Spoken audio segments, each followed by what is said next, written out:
Hello students, আমি Nitish sir জ্ঞানজ্যোতি coaching সেন্টারের পক্ষ থেকে তোমাদের প্রত্যেককে জানাই আরও একবার স্বাগত।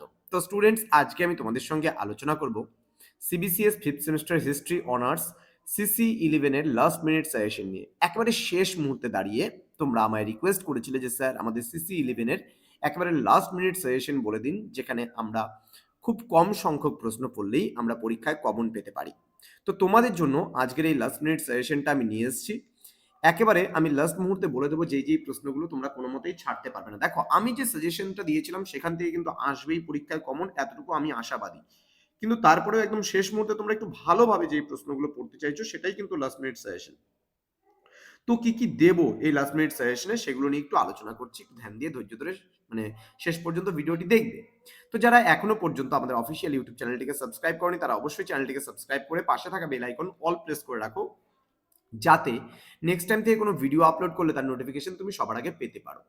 এছাড়া অনলাইনে তোমরা যারা ভাবছো আমাদের ক্লাস জয়েন করবে তারা অবশ্যই যোগাযোগ করতে পারো। আমাদের অফিসিয়াল নাম্বার 7076398606 নাম্বারে অথবা 6295916282 নাম্বারে। তোমাদের টোটাল কোর্স ফি দাঁড়াচ্ছে, যেটা 6 সেমিস্টারে তোমরা যদি অ্যাডমিশন নিতে যাও তাহলে কিন্তু টোটাল আমাদের কোর্স ফি পড়ছে টোটাল 1500 রুপিস। ওকে, এই 1500 রুপিসের বিনিময়ে তোমরা 4টা পেপারে যাবতীয় নোটসপত্র সমস্ত কিছু পেয়ে যাচ্ছ। তো স্টুডেন্টস, চলো শুরু করছি আজকের এই ক্লাসটি এবং কি পড়তে হবে সেই নিয়ে আলোচনা করছি। প্রথমত 12 নম্বরের যে প্রশ্নগুলো আছে সেই প্রশ্নগুলোর কথা আমি বলে দিচ্ছি। প্রথম প্রশ্ন, describe the social conditions of France on the eve of the France revolution 1789। এই প্রশ্নটা কিন্তু ভেরি ভেরি ইম্পর্টেন্ট, সবথেকে গুরুত্বপূর্ণ। এটা 5টা স্টার তোমরা দিয়ে রাখতেই পারো এই প্রশ্নটা। আমি আগে প্রথমে বলে দিই যে 5টা স্টার কোনগুলো প্রশ্ন। অনার্সদের ক্ষেত্রে আমি 5টা স্টার, দেন 3টা স্টার, দেন 2টো স্টার বলে দেবো। আচ্ছা, তারপরে তারপরে যে প্রশ্নটা গুরুত্বপূর্ণ সেই প্রশ্নটা হলো সবথেকে বেশি গুরুত্বপূর্ণ, এখানে রয়েছে 8 নাম্বার প্রশ্নটা। Give an estimate on of the role of Mazzini and Cavour in the unification of Italy. অথবা দিয়ে যদি প্রশ্নটা আসে, do you think that trinity of great names stands at the forefront of the Italian Risorgimento? Can you add a fourth name to the trinity? এই প্রশ্নটা কিন্তু খুবই গুরুত্বপূর্ণ একটা প্রশ্ন, এটাও আমি 5টা স্টারের মধ্যে তোমাদের রাখতে পারি। পরবর্তী যে প্রশ্নটা 7 নম্বর প্রশ্ন, এটাও কিন্তু খুব গুরুত্বপূর্ণ প্রশ্ন। What do you understand by the term industrial revolution? Discuss critically different causes of initial backwardness of industrial process in France, Germany and Russia. তো এই প্রশ্নটাও তোমরা 5টা স্টার কিন্তু করে অবশ্যই পড়তে পারো। এই প্রশ্নটা খুব গুরুত্বপূর্ণ একটা প্রশ্ন হতে চলেছে। পরবর্তী প্রশ্নে আমরা চলে আসব। পরবর্তী প্রশ্নের মধ্যে গুরুত্বপূর্ণ প্রশ্ন হলো 9 নাম্বার প্রশ্নটা। Why did Bismarck maintain relation with European powers from 1871 to 1890? এই প্রশ্নটা আমি 3টা স্টারে কিন্তু রাখছি। পরবর্তী প্রশ্ন, critically examine the provisions of the treaty of Versailles. এই প্রশ্নটাও কিন্তু আমি 3টা স্টারের আওতায় রাখছি, খুব গুরুত্বপূর্ণ একটা প্রশ্ন এটাও। পরবর্তী প্রশ্ন, write a critical note on Spanish civil war. এটা কিন্তু খুব গুরুত্বপূর্ণ একটা প্রশ্ন, এটা আমি 5টা স্টারের পর্যায়ে কিন্তু রাখবো। Discuss the diplomatic background of the second world war. এটাও কিন্তু আমি 5টা স্টারের আওতায় কিন্তু রাখছি। নেক্সট আরেকটা প্রশ্ন, সেটা হচ্ছে 14 নম্বর প্রশ্নটা। এই প্রশ্নটাও কিন্তু যথেষ্ট গুরুত্বপূর্ণ একটা প্রশ্ন। To what extent did the writings of the philosophers of 18th century France influence the French revolution of 1789? এটাও 5টা স্টারের প্রশ্ন। আর একটা আমি 5টা স্টারের প্রশ্ন দিয়েছি বা দিচ্ছি, সেটা হচ্ছে তোমাদের 16 নম্বর প্রশ্নটা। Examine the main factors behind the rise of Nazism in Germany. এটাও কিন্তু 5টা স্টারের প্রশ্ন। তো এই যে প্রশ্ন, একটা প্রশ্ন, দুটো প্রশ্ন, 3টে, 4টা, 5টা, 6টা, 7টা, এই 7টা প্রশ্নকে তোমরা কোনো মতেই বাদ দিতে পারো না। একেবারে 200% কমনের লিস্টে আমি এটাকে রাখতে পারি। এবার 3টা স্টার যুক্ত যে প্রশ্নগুলো রয়েছে তার মধ্যে তোমরা দেখতে পাচ্ছ 9 নম্বর প্রশ্নটা, 10 নম্বর প্রশ্নটা, দুটো প্রশ্ন। আরেকটা প্রশ্ন এখানে রয়েছে, সেটা হলো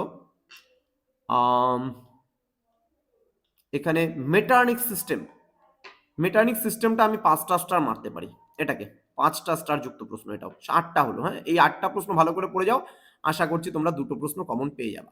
ওকে, রাইস অফ নেপোলিয়ান 3টা স্টারের প্রশ্ন, রেইন অফ টেরর 3টা স্টারের প্রশ্ন। এটা তোমরা বাদ দিতে পারো কিংবা 6 জন্য এটা পড়ে যেতে পারো হালকার উপর দিয়ে। ফেব্রুয়ারি রেভলিউশন এটাও 6 জন্য গুরুত্বপূর্ণ প্রশ্ন, 12তে আসার সম্ভাবনাটা কম রয়েছে। আচ্ছা, ইম্পেরিয়ালিজম প্লে এটাও তোমার ফার্স্ট ওয়ার্ল্ড ওয়ারে, এটাও কিন্তু 6 নম্বরের জন্য আসার সম্ভাবনা রয়েছে। ট্রিপল ইন্টেন্টটাও 6 নম্বরের জন্য আসার সম্ভাবনা রয়েছে। Industrial in France in Germany এটাও কিন্তু ছাড়তে পারো, এটা তোমরা ছাড়লে ছেড়ে দিতে পারো, এটা 17 নম্বর না পড়লেও চলবে, ঠিক আছে। তো এই কয়েকটা প্রশ্ন আমি তোমাদের বলে দিলাম। এবার আমি তোমাদেরকে একটু বলে দিচ্ছি যে 6 মার্কসের জন্য কোন কোন প্রশ্নগুলো তোমরা পড়বে, যেগুলো খুব গুরুত্বপূর্ণ। প্রথমত বাস্তিল যেটা আছে এটা সিঙ্গেল স্টার আমি রাখবো। রোবোস্পিয়ার আমি রাখবো এটাকে 5টা স্টারে রাখবো, ঠিক আছে। কন্টিনেন্টাল সিস্টেম এই যে প্রশ্নটা রয়েছে এটাও আমি 5টা স্টারে রাখবো। Next questions, compare the February Revolution of 1848 with the July Revolution of 1830 এটাও কিন্তু 5টা স্টারের প্রশ্ন। এটাকে আমি সিঙ্গেল একটা স্টার দেবো। নেপোলিয়ানের ডাউনফলটা এটা মোটামুটি পড়তে হবে হালকার উপর দিয়ে। ভিয়েনা কংগ্রেস এটাকে আমি ডাবল স্টারে রাখবো। ইমানসিপেশন সার্ভস অফ রাশিয়া এটাও খুব গুরুত্বপূর্ণ, 5টা স্টারের প্রশ্ন, এটাকে কোনো মতেই ছাড়তে পারবে না। আচ্ছা, July revolution 1830 write a note, এটা ডাবল স্টারের প্রশ্ন। ফ্যাসিজম ইন ইটালি এটাও ট্রিপল স্টারের প্রশ্ন, এটা না পড়লেও চলবে, কাটতে পারি আমি। ট্রিপল অ্যালায়েন্স এটাও সিঙ্গেল স্টার রাখবো। আচ্ছা, why did the industrial revolution ochre first in England এটা ভেরি ভেরি ইম্পর্টেন্ট, ট্রিপল স্টারের প্রশ্ন। আচ্ছা, write a short note on the Wilson 14 points এটা হচ্ছে 5টা স্টারের প্রশ্ন।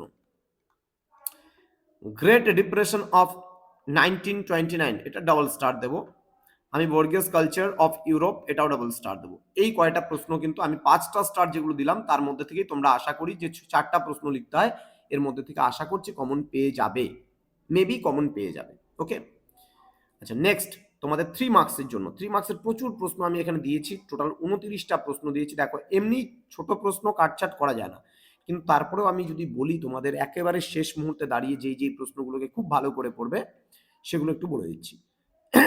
অবশ্যই 3rd স্টেট ভালো করে পড়বে, 3 স্টেট ভালো করে পড়বে।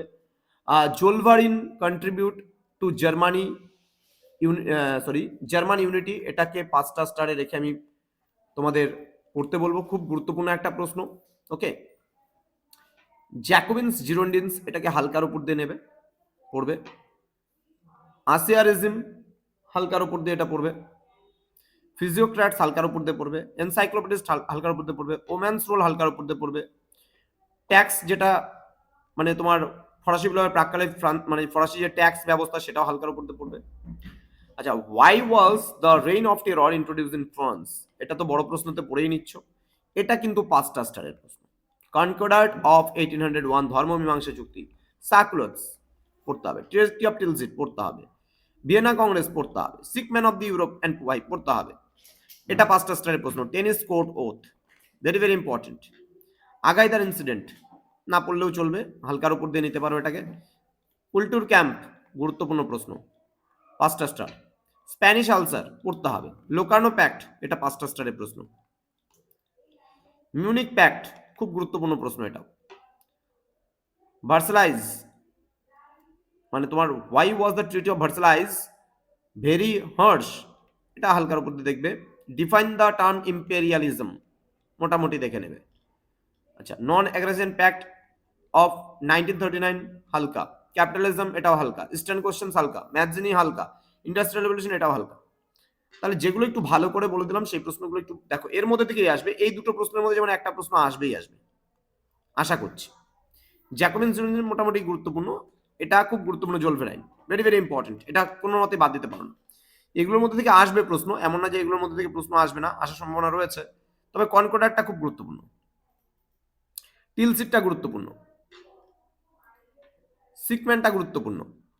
টেনিস কোর্টটা ভেরি ভেরি ইম্পর্টেন্ট। কুলটুর ক্যাম্পটা very very important. Spanish ulcer মোটামুটি পড়বে। লোকানো প্যাকটা খুব গুরুত্বপূর্ণ। মিউনিক প্যাকটাও গুরুত্বপূর্ণ। তো এইভাবে করে আমি কিন্তু লাস্ট মুহূর্তে দাঁড়িয়ে যেগুলো খুব ভালো করে পড়বে সেগুলো কিন্তু একটু বলে দিলাম। তো স্টুডেন্টস, সিসি 11-এর তোমাদের লাস্ট মিনিট সাজেশন শেষ। সিসি 11-এর পরীক্ষাটা তোমরা খুব ভালোভাবে দাও। প্রত্যেককে অল দি বেস্ট জানাচ্ছি পরীক্ষার জন্য। তোমরা অবশ্যই তোমরা পরীক্ষা ভালো দেবে এবং ভালো হলে অবশ্যই জানাবে আমাদের কমেন্ট বক্সে কমেন্ট করে, মেসেজ করেও বলতে পারো যে তোমাদের সিসি 11 এর পরীক্ষাটা কেমন হলো। দেখা হচ্ছে আরো একটা নতুন ভিডিও নিয়ে তোমাদের সঙ্গে খুব তাড়াতাড়ি। তোমরা প্রত্যেকে ভালো থেকো, সুস্থ থেকো। Thank you so much, thanks for watching after all, thank you.